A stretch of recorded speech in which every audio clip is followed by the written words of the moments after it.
My name is Wren Holloway, and I'm 31 years old. For 8 summers in a row, my parents drove me to my aunt's farmhouse in Vermont the week school let out and picked me up the week before it started again, so that my older brother Caleb could have what my mother called the years he was owed. 8 summers. 8 phone calls that lasted 4 minutes each. 8 versions of the same goodbye. The night I turned 18, I packed a duffel bag I'd hidden under my bed for a month, and by morning I was 3 states away, and they had no idea which direction I'd gone.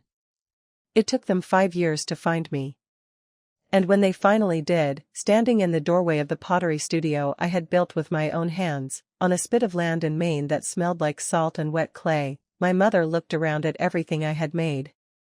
And the first thing she said told me she hadn't come to say she was sorry. She'd come to make a withdrawal. Welcome back to Behind Closed Doors Revenge, where quiet people finally get to tell the loudest chapters of their lives. If stories about family, boundaries, and starting over speak to you, drop a comment below and be sure to subscribe. This is the story of the summer I turned 9, the green trunk that started it, and the Thanksgiving that finally ended it. The trunk appeared at the foot of my bed on the last day of 3rd grade. Army surplus green, brass latches, a dent in one corner like it had already lived a life before it got to me. My mother set it there with the kind of ceremony she usually reserved for church, and she said, "This is yours now, sweetheart. Every summer kid needs a proper trunk." I was 9. I thought trunks meant adventure, the good kind, camp songs, canoes, the things I'd seen advertised in the Y brochure that came in the mail every spring.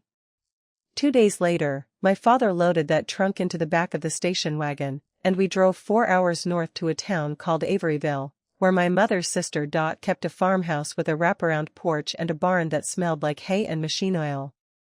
We stayed for lunch. My mother made sandwiches on Dot's counter like it was any other day. Then, before I understood what was happening, my father was already back in the driver's seat, and my mother knelt down in front of me on the porch steps and smoothed my hair the way she did when she wanted something to seem gentler than it was. "You're the strong one, Rennie," she said. "You always have been." She kissed the top of my head, got in the car, and they drove off toward home, where Caleb was waiting, my brother, who at 12 had already had 2 surgeries on a heart that didn't beat the way it was supposed to, and who that August was flying to Florida for the trip my mother had been planning since March. I found that out later. Not the trip, the timing. The tickets to Florida had been booked in February. The green trunk didn't arrive until June. Which means someone had decided, 4 months ahead of time, that I would spend this summer somewhere else, and no one thought I deserved to know until the suitcase showed up on my bed like an announcement I wasn't invited to help write. I think about that gap now, February to June, more than almost anything else from my childhood. It taught me, long before I had words for it, that plans get made about you before anyone bothers making them with you. Every summer after that had the same shape. The second week of June, the trunk went into the wagon. 4 hours to Averyville. Lunch on Aunt Dot's counter. The car pulling away with my mother in the passenger seat and Caleb's small hand pressed to the back window. And then, some week in July, a postcard. Niagara Falls the first year.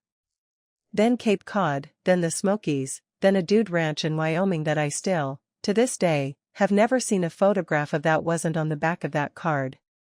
8 summers, 8 postcards, and every single one ended with the same line in my mother's looping cursive, "Wish you were here, love Mom."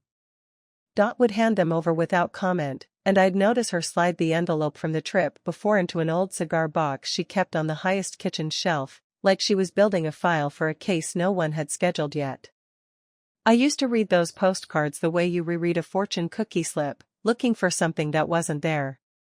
It took me years to name what was missing. Not one of them ever said "we miss you."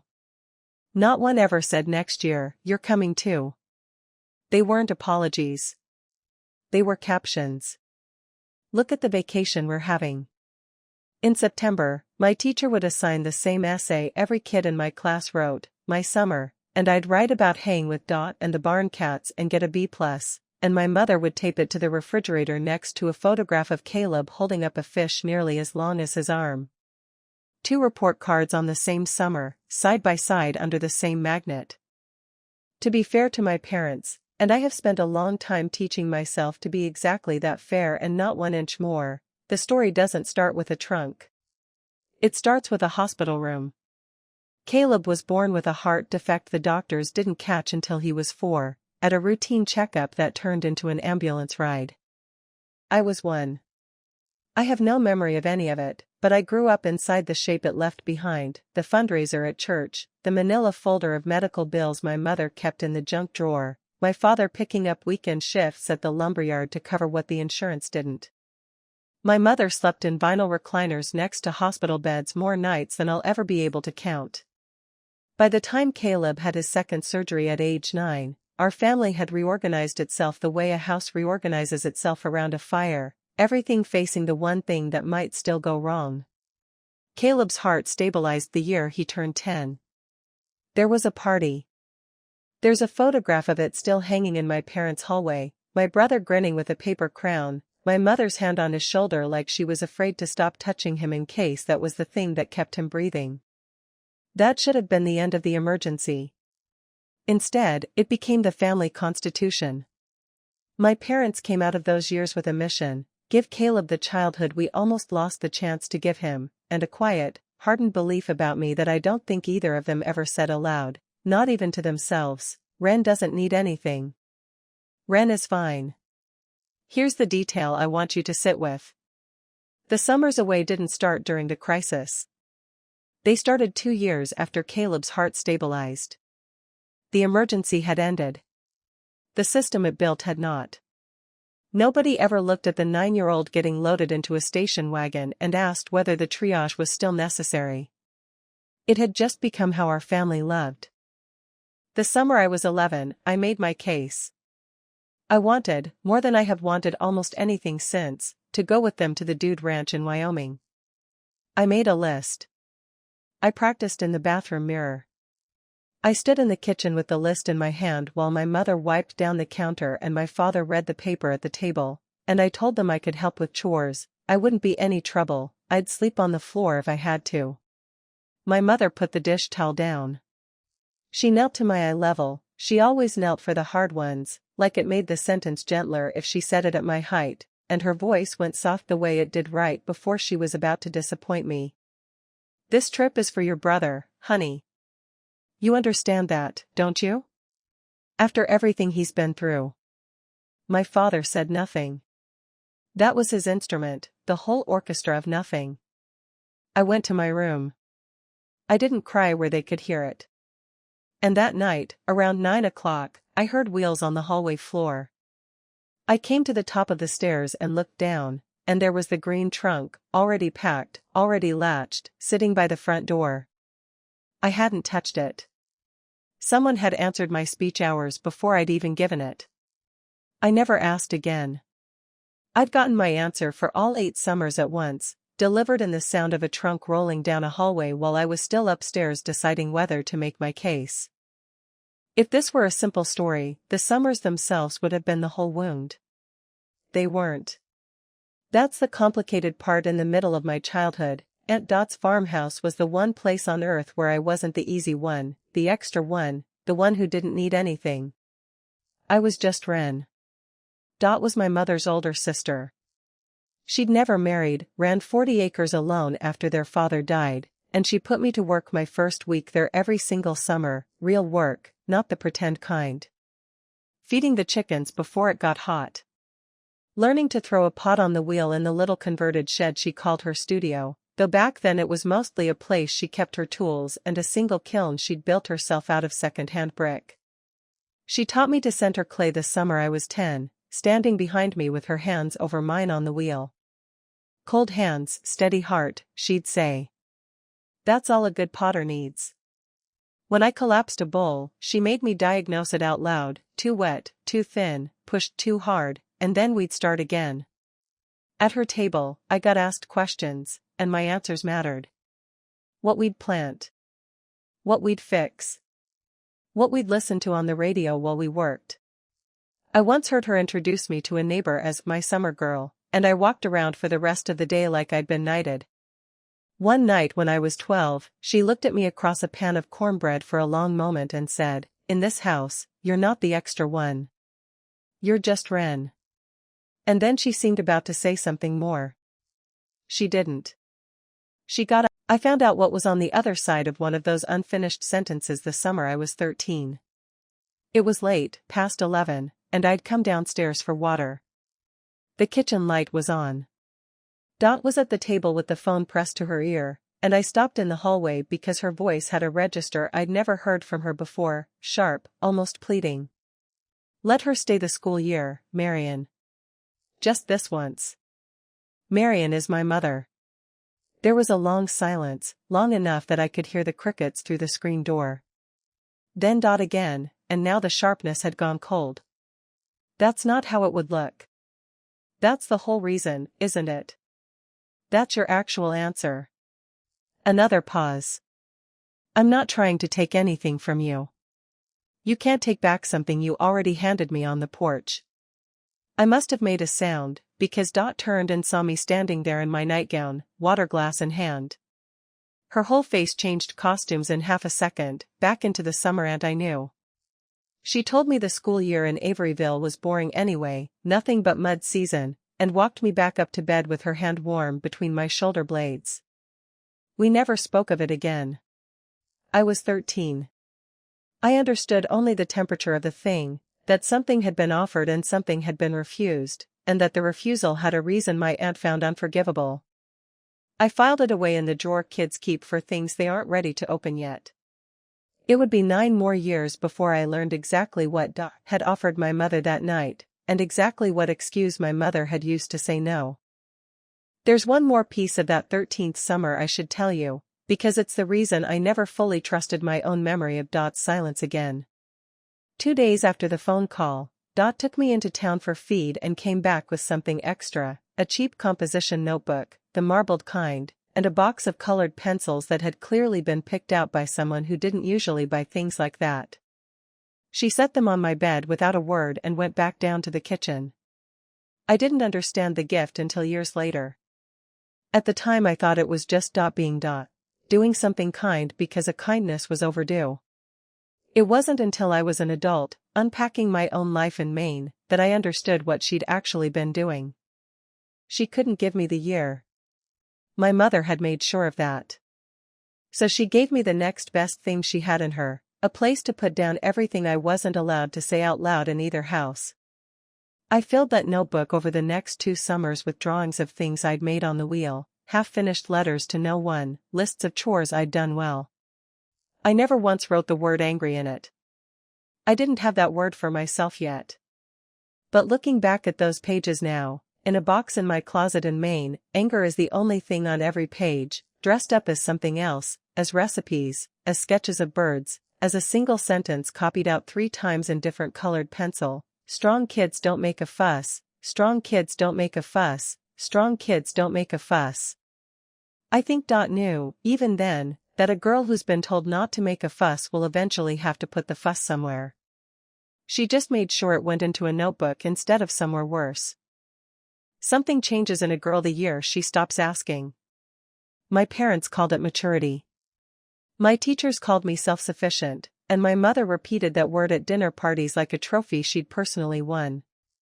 What it actually was arithmetic. The summer I turned 15, I opened a spiral notebook and wrote a date on the first page, June, 3 years from now, the month I'd have a diploma in my hand. Underneath it, I started a list that was really a countdown. What a room cost to rent in a town I'd never seen. What a used car cost. What a person could save in a year if she was careful and quiet about it. Quiet was my native language by then. The summer I was 17, I ran my first real operation. I asked to skip Vermont and stay home to work instead, and I watched my parents approve it in under a minute, no follow-up questions, while they packed for 2 weeks at a lake house with Caleb and his new girlfriend. So independent, my mother told the neighbors. The ease of that yes was its own diploma. I bussed tables at a diner off Route 9 all summer, and every week I folded my tips into an envelope taped behind the winter coats in my closet. By graduation, the envelope had become a shoebox, and the shoebox held just over $5,000, and not one person in my house had ever asked what I was saving it for. They assumed I meant college. I let them. Colleges send letters, and letters can be found. I'd already made my real plan the old-fashioned way, at the public library, with an actual paper atlas spread across a corner table. My requirements were simple and cold. Far enough that no one could show up on a whim. Cheap enough to live on diner wages while I found something better.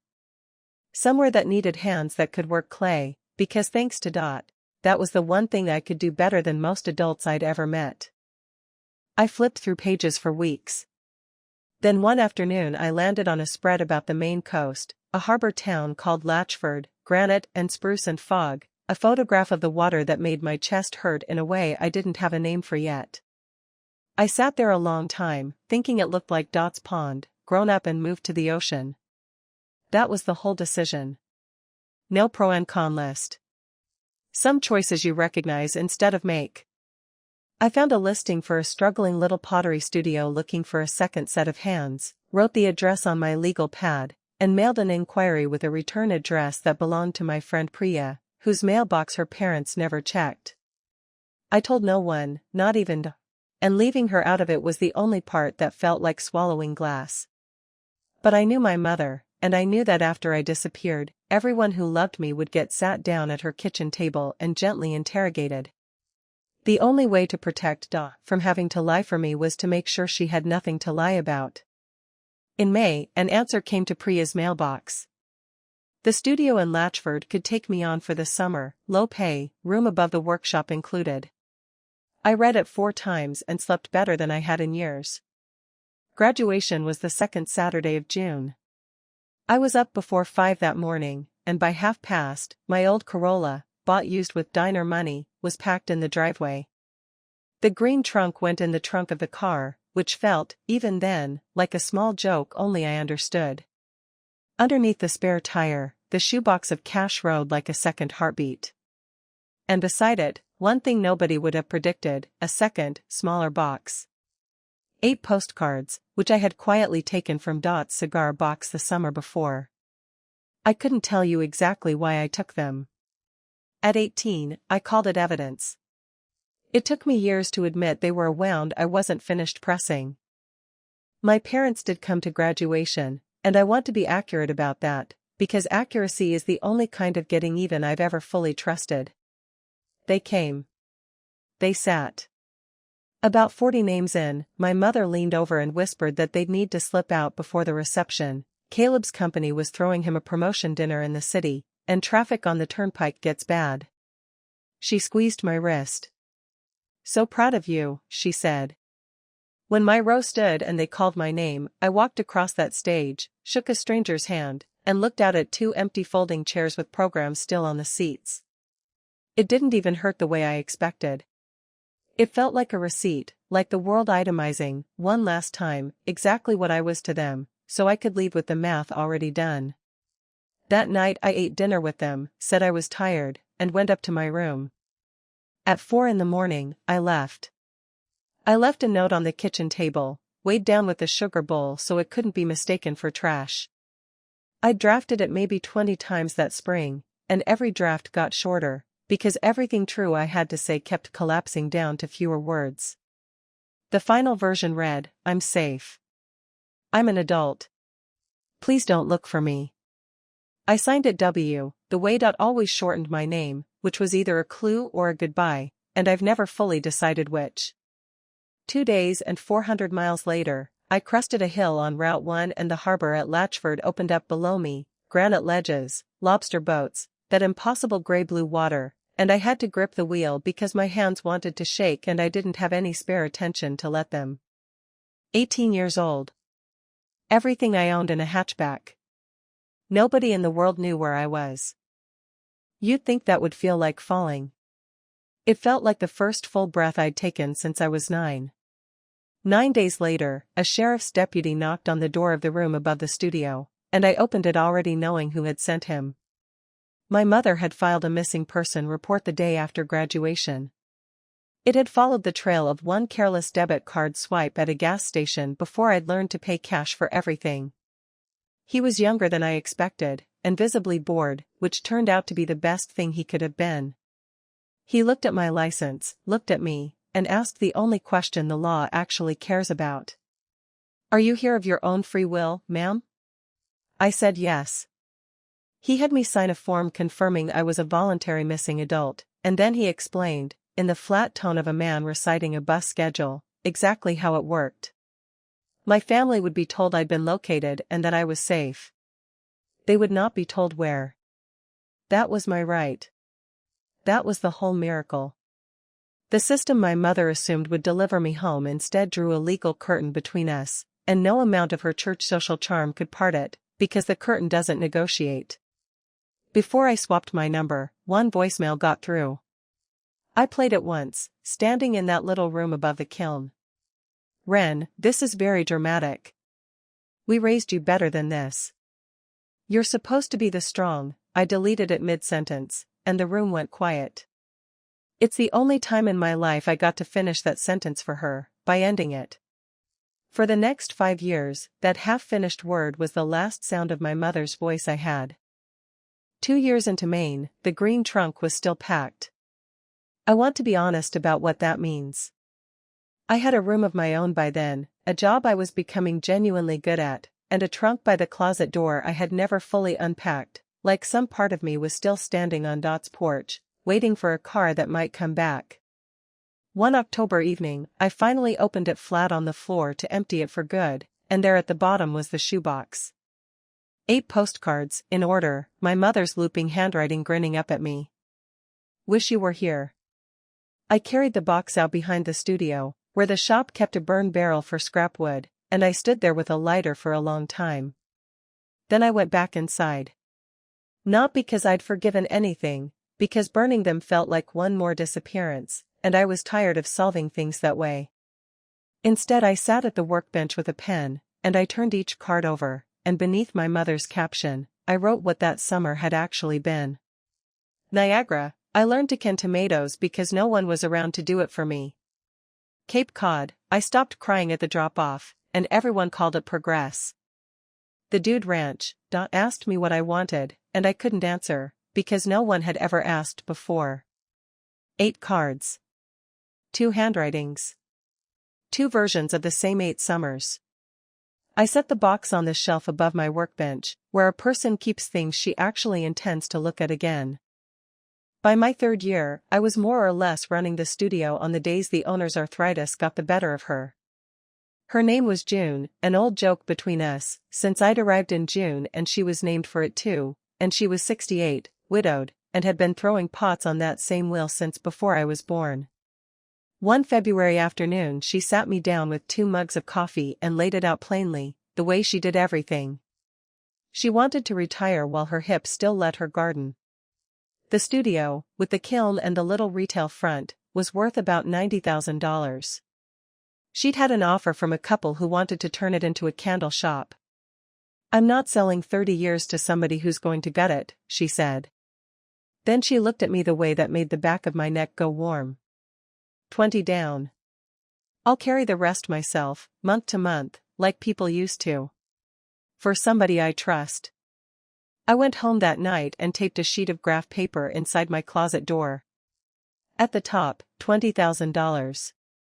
Underneath, in pencil, $6,800, which is what I had. For the next year and a half, that sheet was my scripture. Extra shifts. No streaming subscriptions. Boots resold instead of replaced. $9,200. $13,000. $17,400. People talk about buying a business like it's a transaction. It wasn't, not for me. It was the first thing I had ever wanted out loud, at full volume, where losing it could actually hurt. June had one condition. "Don't you dare disappear on me," she said. I laughed. She didn't. There's one thread I never cut, and without it, none of what happened later makes sense. Every June, on the 2nd week, I never once let myself examine why that particular week, I bought a single postcard of the Maine coast, the tourist kind, all that impossibly saturated blue. No return address. No signature. On the back, where a message goes, I drew one small thrown pot, the shape I'd learned at Dot's Wheel, and I mailed it to a farmhouse in Averyville, Vermont. The first year, I stood at the mailbox for 10 minutes before I let it drop, running the risk like a bank auditor. Dot would know my mother's questions were coming. It wasn't a small thing to ask of a woman who was already the odd one out at every family gathering. I dropped it anyway, because the alternative was letting her spend every June wondering if I was even alive. She never wrote back, she had no address to write to. But the following summer, a customer at the studio mentioned her cousin lived near a town called Averyville, and I felt the two states brush against each other for half a second, and I went into the back room and breathed until it passed. 5 postcards over 5 years. A drawn pot instead of a name. That was our entire correspondence, and Dot, of all people, read it exactly right. She knew better than anyone how much a person can say on the back of a card.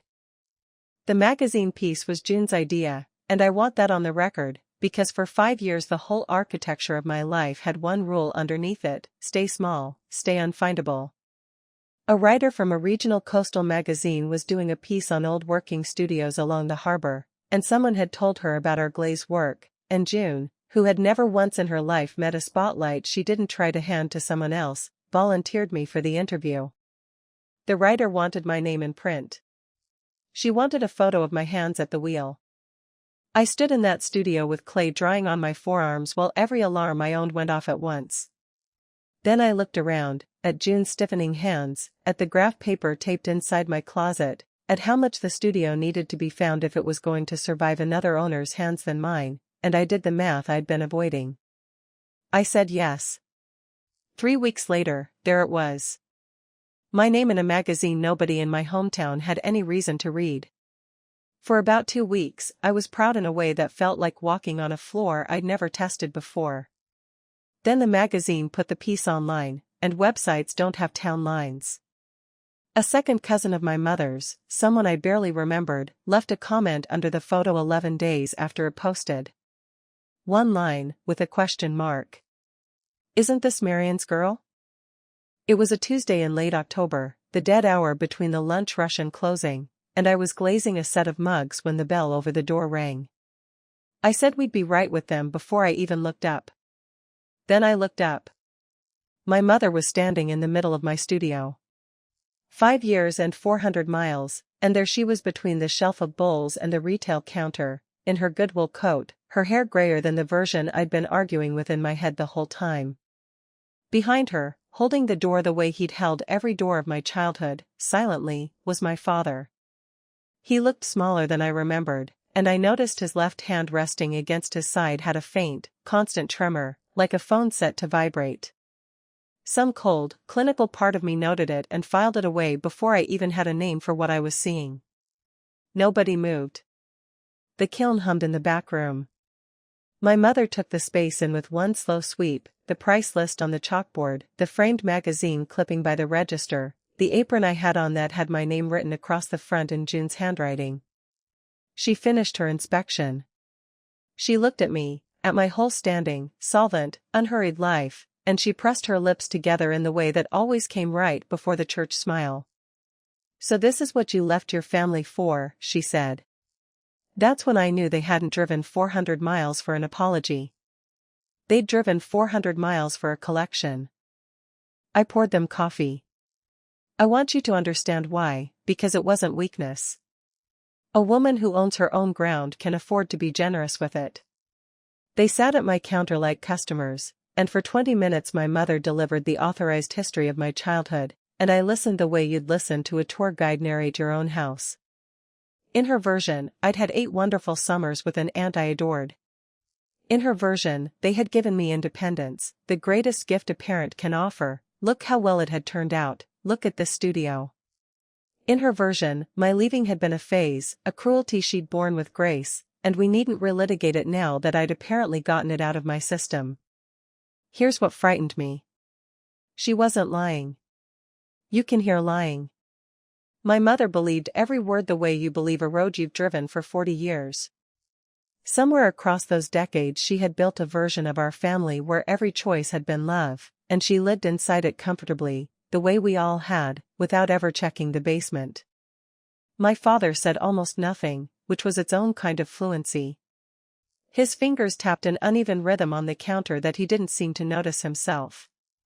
Finally I asked the question 5 years had sharpened to a point. Why did it take so long to find me, if any of this actually mattered? And my father, my silent father, opened his mouth for the first time since the door. I did try, he said. Barely a breath of it. My mother's hand landed on his sleeve, light as a napkin, and he stopped. Then she folded her hands on my counter and got to the business of the trip. Your father has Parkinson's, she said, the way you'd report the weather. Diagnosed in the spring. You've seen the tremor. She let it sit for a beat, and the whole man by the door reorganized himself in my mind into someone I was going to lose twice. He looked at me and gave a small, apologetic shrug, as if the diagnosis were a guest he'd invited by accident. Then my mother kept going, because the diagnosis was not the point of the sentence, it was the runway. Caleb can't be expected to manage this. He has the children, the career. You understand. The words landed exactly in the grooves 8 summers had carved. Someone's needs, and then me, the one with none. She reached across the counter and took my wrist. You've always been the strong one, Wren. It's time to come home. I looked down at her hand on my wrist, her mother's ring catching the light, and the strangest thing happened. I felt the exact weight of it, and it weighed exactly what a shipping label weighs. 5 years. 400 miles. A legal curtain. A studio with my name on the door. A life built plank by plank with my own cracked hands. And the first full sentence my mother had for me was a work assignment. The vacancy for the strong one had reopened, and I was being recalled. I took my wrist back gently, the way you'd take a knife from a child. I said, no. Not a speech. Just the word. Then, because the after-school pottery class started in 20 minutes, I told them the studio needed me, and they should try the Harbor Blue glaze mugs before the dry back. My mother's face went through its whole repertoire and settled on wounded dignity. Through the front window, I watched her steer my father back toward the car. He looked back at me once. I didn't wave. Neither did he. Somehow that was the most honest exchange the three of us managed all morning. That night my phone rang from a number I didn't recognize. Caleb. My mother had gotten his number to me during the visit, and I'd surrendered mine to end it faster. I almost didn't answer. I'm glad I did. He didn't open with the family script. He asked, quiet and off balance, was it true you hated going to Vermont? I told him I never hated dots. I hated what it meant. And then I told him what it meant, the whole thing, the trunk in April, the porch, the postcards. The line went so quiet I checked the screen to make sure the call hadn't dropped. Mom told me you loved it there, he finally said. My whole life, I believed her. His voice cracked on the last word.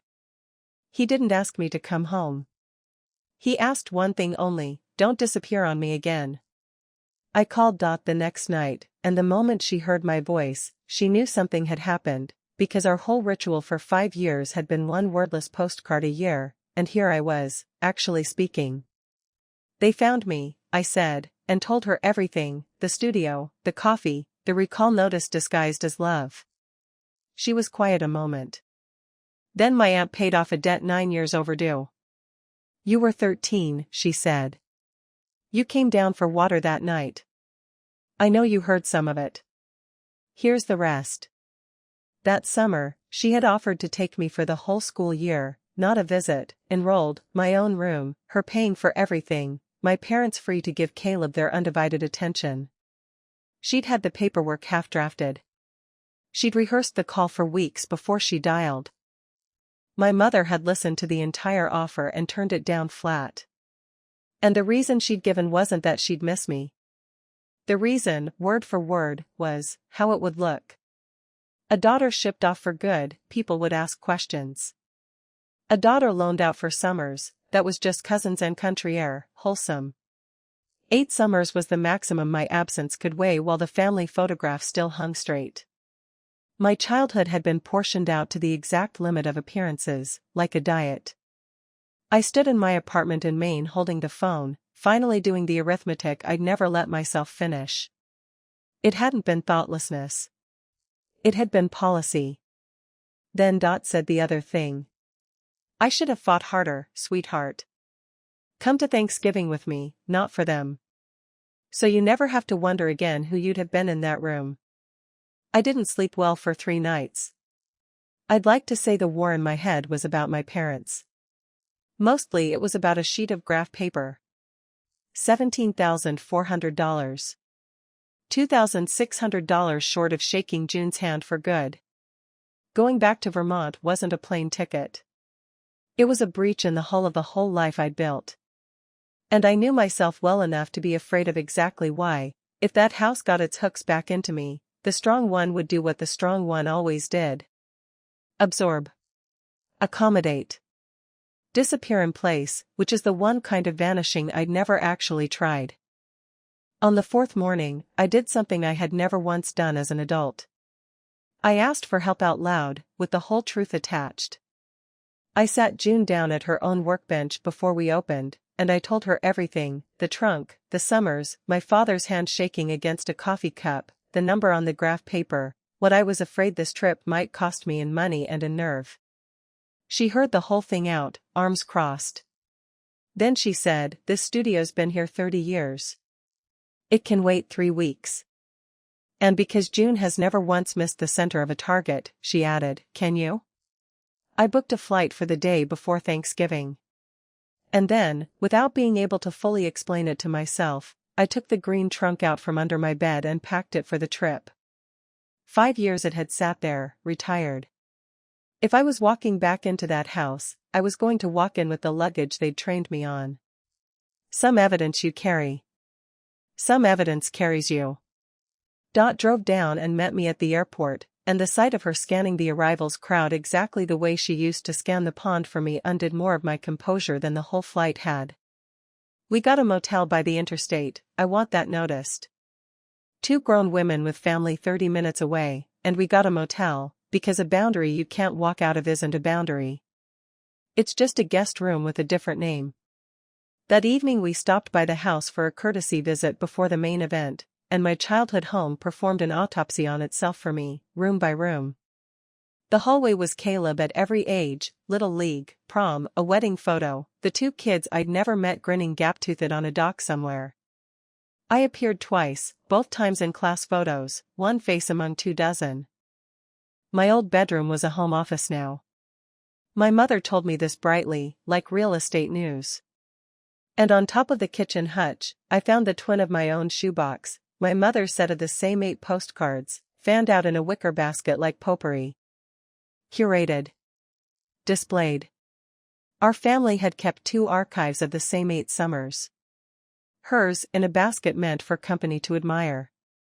Mine, above a workbench in Maine, with the truth written in on the backs. Same cards. Different museums. My father walked me to the car when we left. Under the porch light, the same porch light, he pressed a folded piece of paper into my hand, small, the way men of his generation fold anything they can't say out loud. His hand shook against mine, and I couldn't tell if it was the disease or the moment. "Read it after," was all he managed. I put it in my coat pocket, and it sat there all night, ticking. Thanksgiving arrived camera ready, because my mother produces holidays the way networks produce finales. Both leaves in the table. The good china with the gold rim. Napkins folded into shapes I've never seen attempted in any other kitchen in America. The guest list was the full company: my grandmother's brother and his wife, 2 of my mother's church friends, and Caleb's family, his wife Priya, a different Priya than my old friend, a coincidence that made me smile privately all through dinner, and their daughter, Nora, age 3, who orbited the dessert table like a small determined moon. I came carrying a huckleberry, no, a blueberry pie, Maine's own, in a white box, Because if you think that pie was only dessert, you haven't been paying attention. My hands made it. Dot's hands had taught my hands, 20 years earlier, on a farmhouse counter, and it was about to sit in the center of my mother's table, which meant that, for one afternoon, all three of my worlds would share the same trivet. My mother met us at the door with the church smile at full volume. "There she is, our world traveler," she announced to the room. Nora hid behind Priya's leg and studied me like I was some new species. My father sat at the head of the table, and I watched his tremor negotiate with the water glasses, and I looked away when he caught me looking. Dinner went, honestly, fine. Small talk. Casserole logistics. My great-uncle's opinions about the interstate exit ramps. Then the turkey landed, the potatoes went around, and my mother rose at her end of the table and struck her wine glass with a spoon. "Before we eat," she said, "I have some wonderful news to share with the family. Here's the thing about my mother and me. We had both come to that table with an announcement. She just assumed hers was the only one that mattered. She delivered the news in two movements. First, the minor key. As some of you know, your Uncle Frank has been having some health trouble. The doctors have confirmed it's Parkinson's disease." The table did what tables do. A soft gasp. A hand to a collarbone. Murmurs of "Oh, Frank." My father studied his plate through the whole thing like a man being discussed at his own funeral. Then my mother lifted her chin and modulated into the major key, the part she'd driven 400 miles to set up. "But here's the wonderful news," she said. "Wren is moving home to help take care of her father." She let it land, then garnished it. "She's always been the strong one." The room burst into exactly the response she'd catered for. My great-uncle raised his glass. One of the church friends dabbed her eye with a folded napkin and said, "What a good daughter." My mother received it all with the slow nod of a humble conductor, her hand coming to rest on my shoulder like it belonged there. I understood, in that moment, that I was the announcement. The way the turkey was the centerpiece. I looked around at every glowing face at that table, at a sentence about my own life that had never once been asked of me as a question, and the déjà vu was so precise it felt chemical. A trip booked in February. A trunk bought in June. A daughter informed in October. 15 years apart, and the machine had never once considered that the part might decline to play. Into the applause, little Nora's voice rose from her booster seat, clear as a bell, with the one question nobody at that table could survive. "Who is that lady?" she asked her mother, pointing her fork straight at me. Priya shushed her, cheeks going red. But the question just hung there over the good china, because out of the mouths of babes, that was the actual state of the family. The strong one was a stranger to the newest member of it. My brother stared at his plate. My father looked up at me. I set down my napkin and stood. I'd learned one thing running a small business for 5 years: you never outshout a room. You lower your voice until the room has to come to you. I let the last chuckle die on its own. Then I spoke at about the volume you'd use to read someone a bedtime story. "You're right, Mom," I said. "I never made a fuss. I made a life." I told them, in short sentences, placed like place settings, that I wasn't moving home. That nobody in this family was going to say I'd left my father shaking at a table. And that instead, I had spent the last week on the phone with a licensed home care agency in Burlington, the one his neurologist's office recommended. 3 mornings a week, scaling up as needed. The invoices would come to me in Maine. The first visit was already scheduled for Monday. I did not tell them what it cost. I'll tell you, because you've earned the arithmetic. It was the graph paper. It was the down payment, or most of it, the boots resold, the streaming never bought, for years of living small, redirected in a single phone call. June's handshake would have to wait, and I had no way of knowing for how long. My mother's face cycled through its whole repertoire, wounded, then parliamentary. "After everything this family has given you," she began. I didn't raise my voice at all. "You gave me a trunk, Mom. Every June." It came out so quiet the table leaned in, and then the sentence finished detonating and nobody's fork moved. "I'll visit twice a year," I said. "I'll call him Sundays.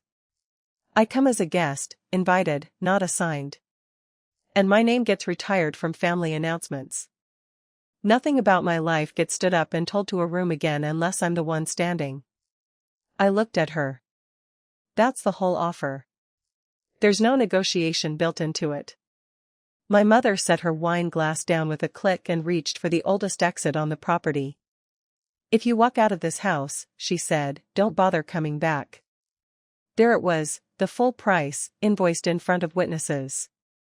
The daughter who was funding a home nurse would become, in the version told at church next Sunday, the girl who abandoned her sick father at Thanksgiving.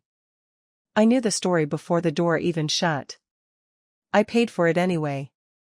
"That house key hasn't fit me since I was 9, I said. My father pushed back his chair and gripped the table edge, and stood, shaking, and the whole room stopped breathing. But before he could get a word up out of his chest, my mother broke, not into tears. My mother doesn't do tears in front of the good china, but off script, which for her was far more naked. She was still holding the table's edge, and she said, to no one in particular, in a voice I had never once heard her use, "I was 12. The table turned to her. "I was 12, she said again, "when your grandmother's hip gave out." Dot was already 18 and gone, working 2 towns over. Somebody had to do the cooking, the laundry, get her to the bathroom in the middle of the night. It was me. It was always me. And nobody ever asked me either. She stopped, one beat too late, the way you stop right after you hear your own voice finally say the thing you've spent 50 years not saying. There it was. The whole machine, the trunk, the postcards, the strong one, hadn't been something my mother invented from nothing. It was something she'd inherited, the way you inherit a table. She had been the girl at the sink, and she'd survived it by deciding that being unasked was a kind of honor. And she had pinned that same honor on her own daughter with pride, the only way she knew how to say "you're like me." For one long second I saw her at 12, at a stove too tall for her, and I felt the near miss of loving her the way you might love someone you could have grown up to be. Dot spoke from the end of the table, very softly, to her sister across 50 years. "Marion. She's not you. Let her go." My mother looked at me, and I did the only thing left that was both true and kind. "I know, Mom," I said. "Nobody asked you. That's why I'm stopping it. So no one at this table ever has to be asked to belong. They just do." She didn't answer. She sat down very straight, staring at the tablecloth. Then I turned to the one person still standing, my father. He stood at the head of the table, both hands on the wood, the tremor running through the water glasses, and everyone waited for a speech that was never going to come, because 40 years at a machine shop teaches a man that words are something other people send out to be printed for them. He looked at me and said, "Read it," and nothing more. So I did, right there, standing, because he'd earned witnesses, and so had I. I unfolded the paper from my coat pocket. It was a photocopy of an invoice, dated a year and a half after I left. A private investigator's office in Burlington. Retainer. Skip trace. Locate attempt. Marked at the bottom in red pen, no result. Case closed at client request.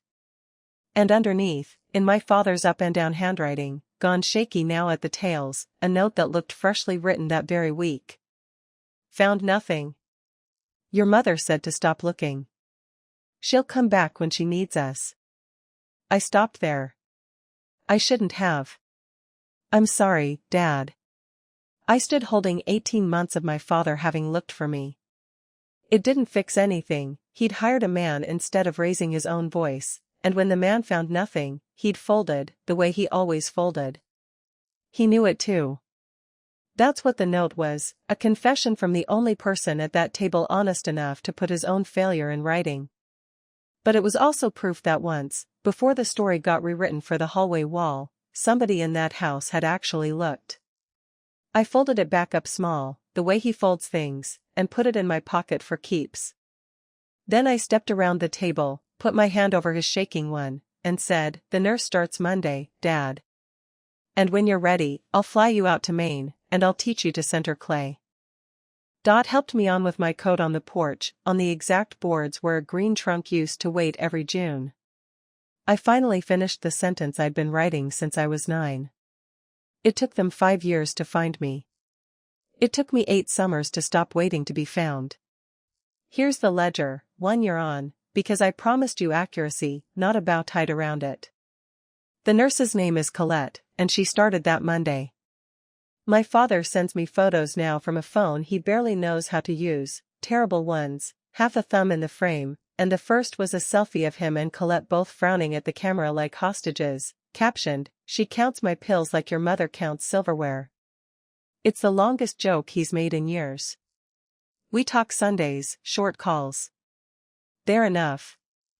And enough is a fortune, where I come from. My mother and I haven't spoken since.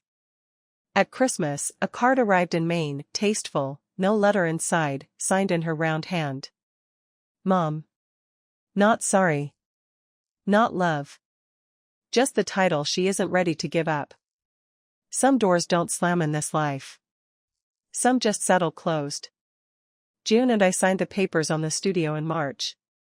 When my number came up short, she waved a hand and redrew the terms herself, less down, folded into the monthly, for more years on the note. It'll cost me more in the long run. I signed it smiling anyway, because it turns out a dream with a lien on it is still a dream. There's new lettering on the studio's front window now, small, because I asked for small. W. Halloway, Potter. In July, a rental car pulled up off the harbor road, and my brother got out, and then he unbuckled his daughter. They stayed 4 days. Nora ate blueberry pie with both hands and renamed me Aunt Pie, which I have legally accepted. On the last morning, Caleb stood a long time at the shelf above my workbench, where the shoebox sits open now, and he read the backs of all 8 postcards, our mother's handwriting on one side, mine on the other. He didn't say anything for a while. Then he squared the cards, set them back on the shelf, and said, "I'm sorry I never turned them over." That's the whole apology I got out of Vermont that year. It was also the only one that was ever going to matter. There's new lettering on the studio's front window now, small, because I asked for small. W. Halloway, Potter. In July, a rental car pulled up off the harbor road, and my brother got out, and then he unbuckled his daughter. They stayed 4 days. Nora ate blueberry pie with both hands and renamed me Aunt Pie, which I have legally accepted. On the last morning, Caleb stood a long time at the shelf above my workbench, where the shoebox sits open now, and he read the backs of all 8 postcards, our mother's handwriting on one side, mine on the other. He didn't say anything for a while. Then he squared the cards, set them back on the shelf, and said, "I'm sorry I never turned them over." That's the whole apology I got out of Vermont that year. It was also the only one that was ever going to matter. Which brings me to the Thanksgiving after that, the first one at my own studio. We pushed every work table into one long line, kiln room to window, and fed whoever had nowhere better to be, the studio staff, regulars, a new apprentice whose family was 3 states south, a widower named Hollis who tips in cordwood. 20 chairs. No folded napkins in shapes. No announcements. Dot flew out, the first plane she'd boarded in over a decade, and I sat her at the head of the table, because every kingdom should get to watch its actual queen eat. Before the pie, I handed her a postcard. The harbor on the front, that impossibly saturated blue. On the back, in my own handwriting, the old familiar line with its exclamation point, "Wish you were here." She read it, laughed, and then stopped laughing, and looked down the whole steaming length of that table to the window and the real water beyond it. For the first time in either of our lives, the person the card was meant for was already sitting in the room. The green trunk lives on top of a cabinet in my studio now. It holds glazed test tiles and spare kiln shelves. Once a year, around the second week of June, I take it down, empty it out, and use it to haul supplies for the summer pottery class I teach for free, kids whose families can't afford the fee, mostly, plus whoever else shows up.